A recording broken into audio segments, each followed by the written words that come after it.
Bonjour à tous et bienvenue dans cette nouvelle vidéo de Sparringologie où j'étudie, je décortique mes sparring et ceux de mes partenaires. Aujourd'hui on continue sur le même thème, c'est-à-dire déplacement, attitude et combinaison. Allez c'est parti. Brrrah.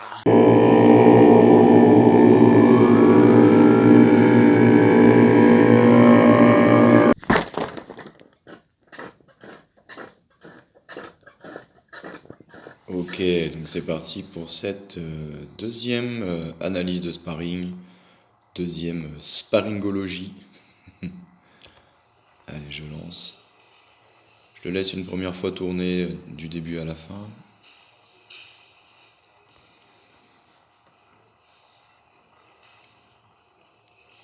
Commencer à voir un peu les choses. Donc, c'était le même jour que le sparring précédent, l'analyse de sparring précédente. Donc, c'était toujours le même objectif. Donc, il y avait 3 objectifs, moi, dans mon esprit, quand je suis arrivé sur cette session. Premier objectif, attitude. Donc, conserver une attitude combative à chaque instant. C'est-à-dire toujours représenter une menace. Deuxième objectif, c'était les déplacements, c'est-à-dire entrer, ressortir et ne pas rester en face, ne pas donner d'opportunité à mon partenaire de remiser, contrer. Et le troisième objectif, c'était de ne pas rester sur de la frappe unique, mais de sortir des combinaisons.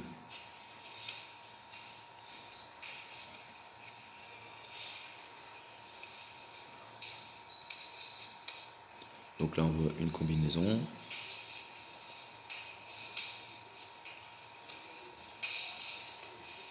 Ok, je vais reprendre depuis le début et puis on va analyser ça plus dans le détail. Donc là, vous avez vu tout de suite d'entrée de jeu, ce que je disais la dernière fois, l'idée d'occuper l'espace. Donc c'est des petits jabs, ce genre de choses, pour simplement préparer quelque chose derrière et occuper votre partenaire ou votre adversaire. C'est pas forcément des frappes qui visent à faire mal, mais vous voyez, tac. Donc, premier exemple, attendez, je vais remettre qu'on voit un petit peu mieux. Voilà, vous avez vu, j'ai démarré donc en face de lui et tout de suite, fou, je suis parti sur sa droite.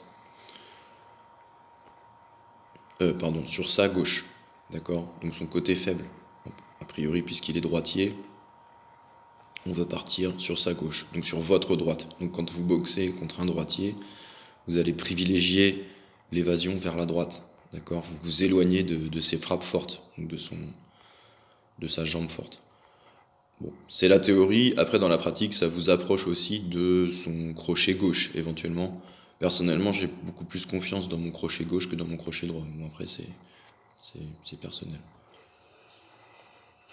Donc toujours ce petit truc, hein, vous avez vu, ce coup de pied comme on a vu la dernière fois, voilà, qui n'a simplement pour vocation que de attirer l'attention sur cette zone du corps et puis également générer voilà, une distance, remettre à distance de sécurité.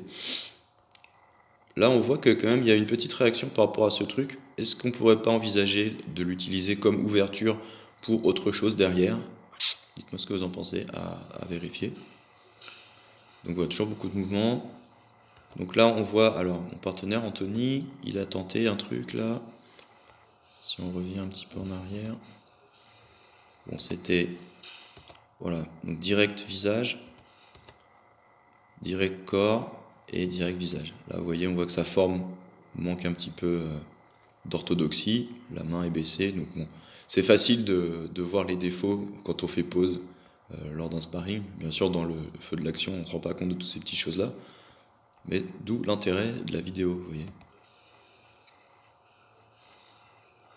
Doublé jab, là j'envoie mon jab, tac.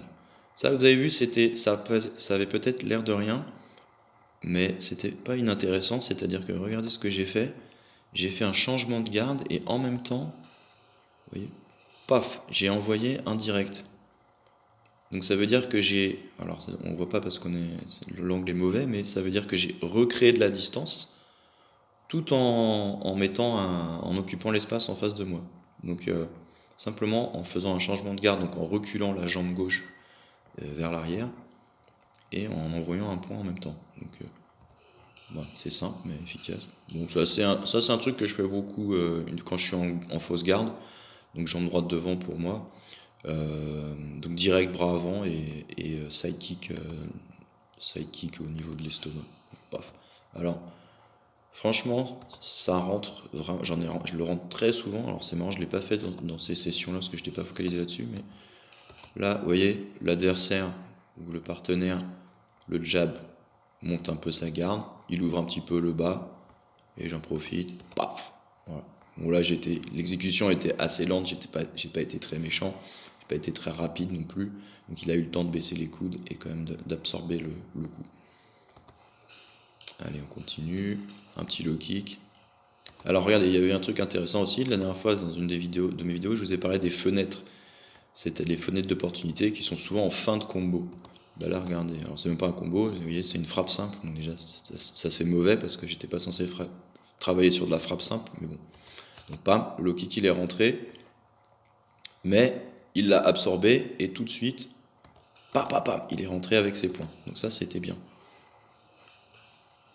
Là, j'ai encore mangé un low kick pendant mon déplacement. Alors, le fait de me déplacer, ça l'absorbait un peu, mais le fait que j'étais aussi en déplacement fait que j'étais pas contracté. Et donc, potentiellement, celui-là, il a pu faire mal, même s'il avait pas l'air de grand-chose. Alors, ça, c'est une petite combinaison des familles. Ça fait partie de mes, je sais pas, 10 combinaisons de base que je travaille régulièrement. C'est peut-être une des toutes premières. C'est doublé jab. Vous voyez, pareil. Là, la main, un peu basse. On voit tout de suite sur la vidéo, il n'y a pas le droit à l'erreur. Ensuite, direct, bras arrière, et on finit, jambe avant. Voilà, 1, 2, 7. Et là, en plus, je l'ai fait en zone haute. Niveau visage, pam, pam, pam. Alors, tiens, ça, c'est un autre truc aussi, j'en profite. Ça vient du sanda, j'ai appris un peu comme ça. Je mets souvent un bras, en fait, en protection. Donc, c'est pas un coup, c'est uniquement comment dire, j'allonge le bras juste pour ma distance, pour que mes percussions après en pied elles soient bien précises. Et ça c'est agaçant. Et donc hop, pam, voilà. Alors il l'a bloqué, mais on entend que ça a bien claqué quand même. Hop, et tout de suite je suis reparti en arrière, c'était pas mal. Idéalement là, faudrait que je parte sur les côtés, on va voir ce qui se passe. Et voilà, je me déplace, donc c'est pas mal, je suis content. Voilà. Et poum, et je remets une combinaison. Donc en ce qui concerne mes objectifs, je suis pas trop mal. C'était encore une combinaison très basique, Là c'était 1, 2, 8. Qu'est-ce que c'était comme truc? J'ai fait quoi? 1, 2, 7. 1, 2, 7. Vraiment direct, bras, jambe avant. Voilà, la base de la base. Et je me déplace, vous voyez, je le frustre. Il a quand même réussi à me passer un petit low kick intérieur là qui était bien timé, bien placé. Là, paf, en fait, voilà, à force de me voir me déplacer sur ma droite et sur sa gauche, en fait, vous voyez, il a fini par timer le truc. Pam, il a réussi à rentrer ça. Là, c'est dommage, il aurait peut-être pu enchaîner même avec des points, je ne sais pas ce qu'il va faire, on va voir. Il s'est arrêté là. Il aurait peut-être pu poursuivre, je ne sais pas, parce que c'est pareil, j'étais en mouvement. Donc, vous voyez comment les déplacements, quand même, ça gêne, ça frustre, c'est compliqué.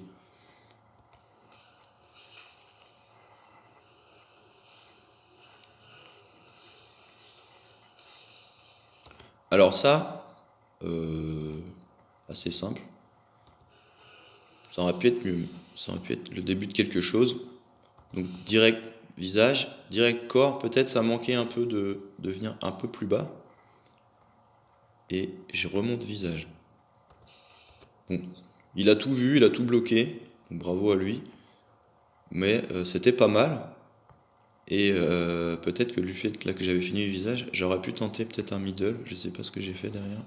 Moi j'ai rien fait, je me suis juste déplacé. Donc bon, ça c'est pareil, c'est pas très orthodoxe. Normalement on nous dit il faut toujours finir avec une jambe. Bon après il y a la théorie puis il y a ce qui se passe en vrai quoi. Là c'était pas mal du coup.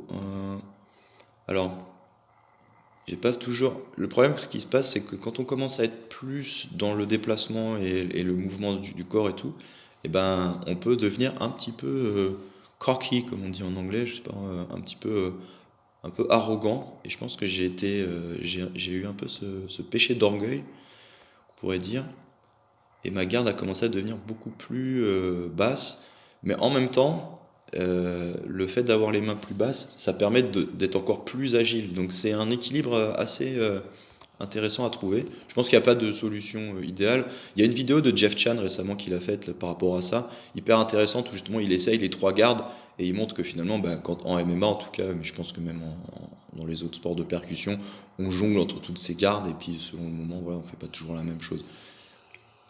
Mais du coup, vous voyez, le simple fait de finir son combo et se déplacer, là, paf, paf, hop, je m'en vais. Il a tenté son petit contre derrière, mais ça n'a pas touché ou très peu. Et du coup, vous voyez, je l'oblige à toujours, lui, venir vers moi, à être l'agresseur. Ce qui va favoriser un style pour moi de contreur. Bon, j'ai pas la prétention d'être un grand technicien contreur ou quoi, mais le fait que je bouge comme ça, c'est ça que ça crée, quoi, comme situation. Ça, c'était rigolo. Alors, je sais pas d'où ça sort. C'est pas un truc que j'ai travaillé ou quoi. C'est vraiment. Mais pof, j'ai réussi à le choper. Je pense que là, je sais pas ce que j'ai voulu faire. J'ai aucune idée. Mais juste, j'ai voulu lui balancer sa jambe, je sais pas. Mais en fait, je l'ai reposé. Et en fait, le simple fait de l'avoir attrapé, je pense que j'ai eu un trou et je suis allé dedans, quoi. Bon, en tout cas, c'est passé. Donc là, on a vu, il a refait encore ce truc de direct, visage direct corps. Et là, il repart sur un direct bras arrière et une jambe.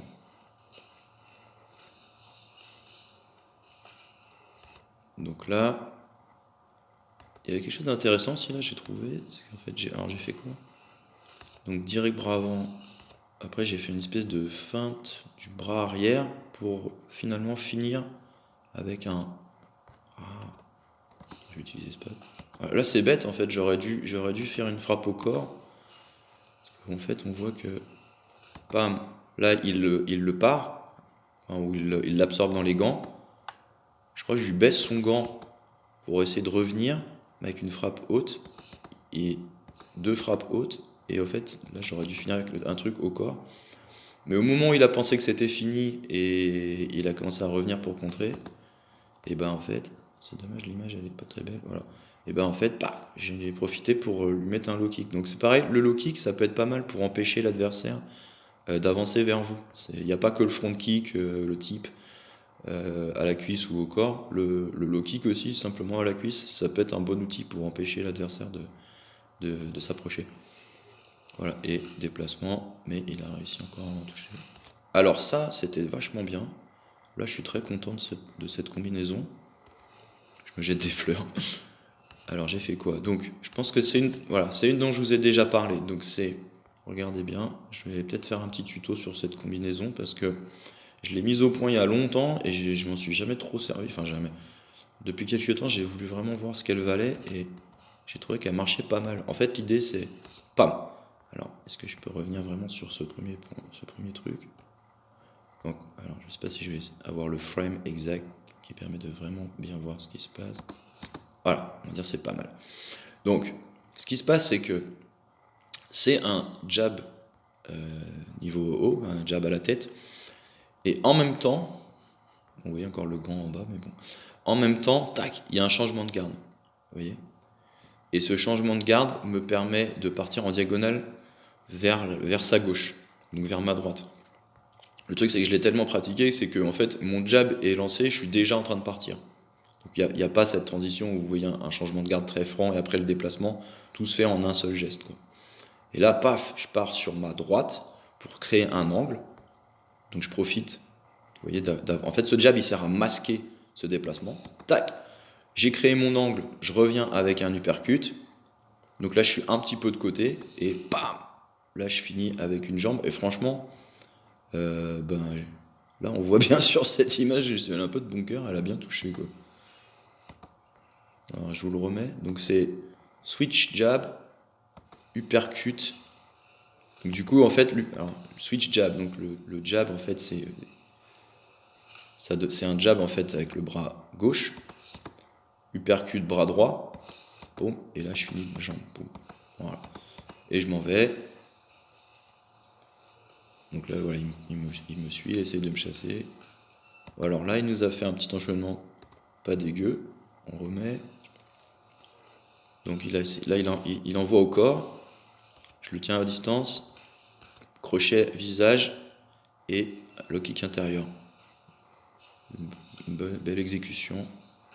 Voilà, on voit là, vous voyez sur ces déplacements, là par contre ça va pas. Regardez ce qu'il fait, mon ami Anthony. Là il est bien, ok, ça bouge bien. Et là regardez, des petits pas je marche, voilà. Et ça, là on voit qu'il est plus sur ses appuis. Là. Vous voyez, le simple fait d'avoir pris le coup là. Le petit low kick, vous voyez en fait il a baissé un peu. Là il a resserré ses jambes. Là, il est plus du tout dans une position qui lui permet de défendre quoi que ce soit. Là, si j'envoie un low kick là, c'est mort, il le mange. Mais j'ai rien fait.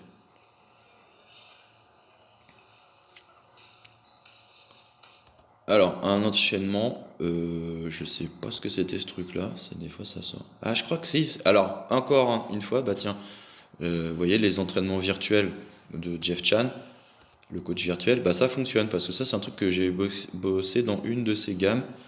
Donc je crois c'est parce que en fait pendant que je boxe dans ma tête je suis là, ok allez 8 2 3 8 et carrément pour être sûr de sortir des combos je me les récite et je crois que ça c'est 8 2 3 8 donc 8 2 3 7 ok 8 2 3 7 mais ça fait partie des enchaînements qu'il y a dans son programme donc peut-être je lui enverrai un petit message avec avec ce petit passage pour lui dire tiens ça c'était un truc à toi. Donc là, petite punition. Donc on revient toujours sur ce concept. Vous avez vu, en fin de combo, en plus il n'a pas fait de jambes. Alors vous voyez, ça c'est. Va falloir que lui travaille là-dessus par contre. Vous voyez, là, il finit son combo et puis il reste en face. Voilà. Donc ça c'est le défaut que moi j'ai tenté de corriger pendant cette session. Et il reste en face et bah tiens, poum, voilà, puni. Donc. Alors je suis trop content. C'est un truc que j'ai pris chez Topic Fight, qui est un grand champion de Muay Thai. Et franchement, c'est un des. Attendez, je m'épose vite fait. C'est un des meilleurs. Je trouve qu'il donne des astuces. Elles sont hyper efficaces et elles paraissent vraiment faciles à mettre en place. Vous voyez, par opposition peut-être à d'autres trucs que j'ai vus comme chez Liam Harrison. Il y a beaucoup de techniques de clinch, de trucs comme ça. Même s'il y a aussi. Enfin, il y a de tout. Hein. J'ai rien à dire sur Liam Harrison, c'est très clair. Là, on est sur le haut du panier. Mais souvent quand ils montent des clips dans ces trucs, t'es là ouais mais avant que j'arrive à faire ça, alors qu'avec Topic Fight, je sais pas, je trouve qu'il y a un côté, c'est simple, c'est efficace et tu te dis mais c'est clé en main quoi, y a pas, je sais pas comment vous expliquer ça, je me dis mais en tout cas moi la sensation que j'ai quand je vois ces trucs, je me dis bah ça je peux le faire, c'est un truc que je peux sortir en combat et d'ailleurs je lui ai envoyé une petite vidéo, il m'a dit nice, où je lui ai montré justement ce passage. Alors donc en fait ce qu'il expliquait donc c'est voilà. Là, en fait, mon adversaire, vous voyez, je fais un switch. Donc, il attend un switch kick, c'est-à-dire il attend ma jambe avant, d'accord, là, donc un coup qui va venir de ma gauche, ok. Et regardez en fait ce que je fais, j'avance. Donc en fait, c'était une feinte. Donc là, je suis à distance et du coup là, le middle qui rentre impeccable. Vous voyez, il l'avait pas du tout anticipé. Donc ça, franchement, son truc, ça a bien. Et un petit jab. Alors ça, c'est merci à mon coach qui m'a dit encore l'autre fois, tu finis ton truc, tu mets toujours un petit jab histoire de recréer, paf, et hop, tu t'en vas. Voilà, créer de la distance. Donc ça, il l'aime bien, hein, à chaque fois, son petit crochet, le low kick intérieur. Donc ça, bah, écoutez, ça a l'air de bien fonctionner. Ouais, super. Ouais, donc je continue à me déplacer. Là, on sent un peu, il y a la fatigue, il y a un peu. Alors ça, voilà. Là, j'arrive dans un truc, ça m'arrive. Donc c'est pas une faute au sens où j'ai pas de garde, c'est une garde en fait en soi. Donc c'est quand je passe main basse, ça m'arrive. Des fois aussi on appelle la Philly chair, c'est-à-dire en fait avec une main haute et une main basse. On fait ça, c'est une garde que vous allez voir. Par exemple, Tyson Fury utilise beaucoup cette garde. L'avantage de ce truc-là, c'est que ça vous permet d'être extrêmement relâché au niveau du bras ici. Et en fait, vous avez un angle entre le gant, vous voyez, et le visage, en fait, ça fait un coup de poing qui est un peu masqué. On le voit pas trop arriver, quoi. Et regardez, foum, vous voyez ça, c'est agaçant cette qualité d'image. Mais en fait, si je fais tout doucement, hop, il arrive et foum, oh, il est arrivé de nulle part le truc. Vous voyez, on voit là, ça a bien touché. Regardez, vitesse normale, poum, voilà. Donc là, je l'ai un peu énervé, il commence à mettre des front kicks. Vous voyez, là, on l'a bien vu. Extrêmement relâché, le bras en bas, et poum, voilà.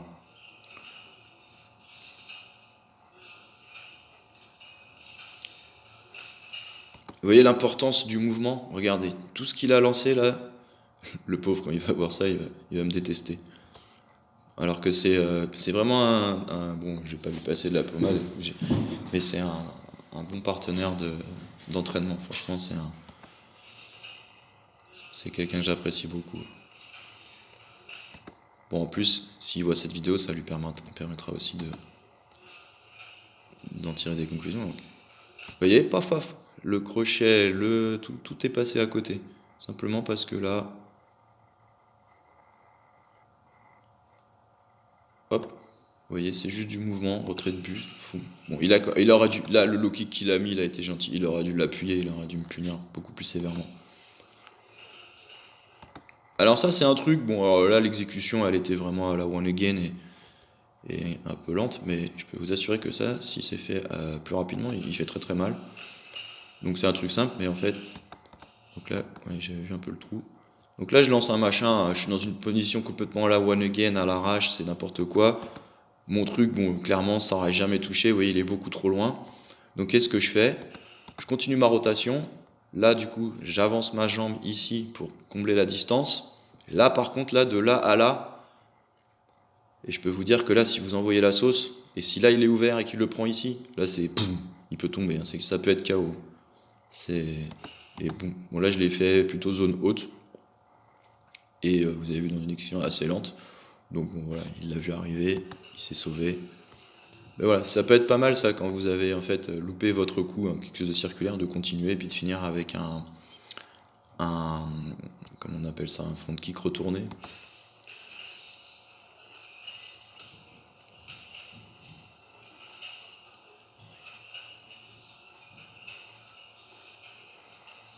Vous avez vu là, juste simplement, le simple fait du mouvement de buste là, tout ce qui est, regardez, hop, c'est passé à côté. Et là, foum, foum, foum, 3 coups qui sont passés à côté. Mais il a quand même réussi à chaque fois à finir avec sa jambe. Enfin, j'aime bien son exécution de low kick, je trouve qu'elle est propre. Ça, c'est un bon point pour lui. Regardez son low kick là, ping, paf. C'est snappy et tout. Franchement, il pourrait le lancer plus fort.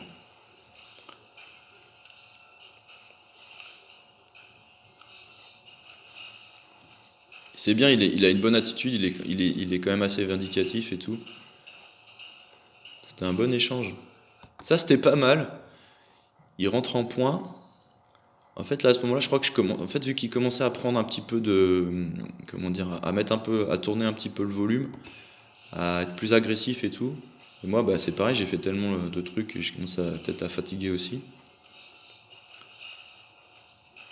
Ah, attends, j'avais pas fait gaffe à ça, c'était quoi? Bon, là, on s'est clashé. Tac, tac. Poum, poum. Ah bah tiens, voilà, ça j'en parlais la dernière fois et je l'avais pas fait. Je vous avais expliqué le petit truc de Liam Harrison, c'est-à-dire vous envoyez le crochet, d'accord, pour faire monter la garde. Attendez, c'est... Voilà, là j'envoie un crochet, alors en plus un crochet qui est vraiment téléphoné quoi, on le voit arriver de loin. Boum, ouais, il a quand même pris. Mais il contre-attaque et en fait c'était pour faire la garde et mettre un middle et il est passé. Hein. Mais il était quand même en train de contre-attaquer. Et là, il est revenu tout de suite avec direct low kick. Et vous voyez, il reste sur des petites combinaisons de 2 coups. 1, 2, 3, là, c'était pas mal. Voilà. Et là, en fait, j'ai essayé de... Voilà, en fait, vu qu'il était toujours un peu ouvert en bas, et qu'il a avancé, j'ai tenté un genou. Ça n'a pas touché, mais en tout cas, ça a permis de recréer de la distance. Donc, bon.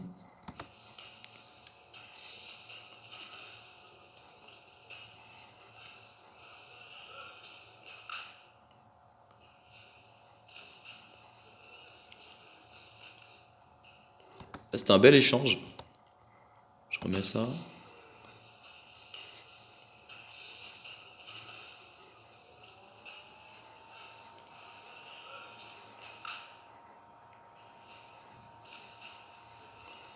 Faut qu'il fasse vraiment attention, regardez sa main là. La main oisive comme on dit. Et idle hand. Là regardez, pam. Vous voyez sa main, elle est vraiment baissée. Là il est vraiment très bas, il est très ouvert.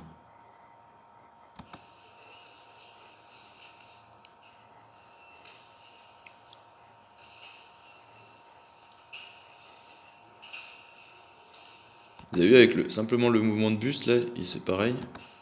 Tout est passé dans le loin.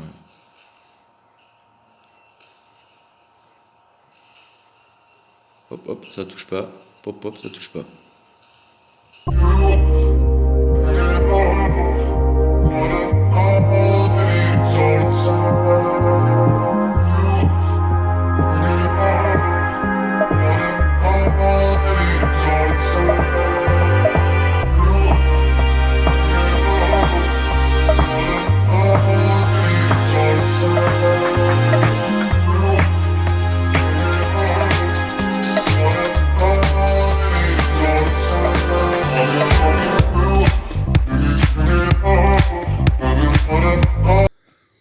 Brrra, brrra, c'est parti, brrra.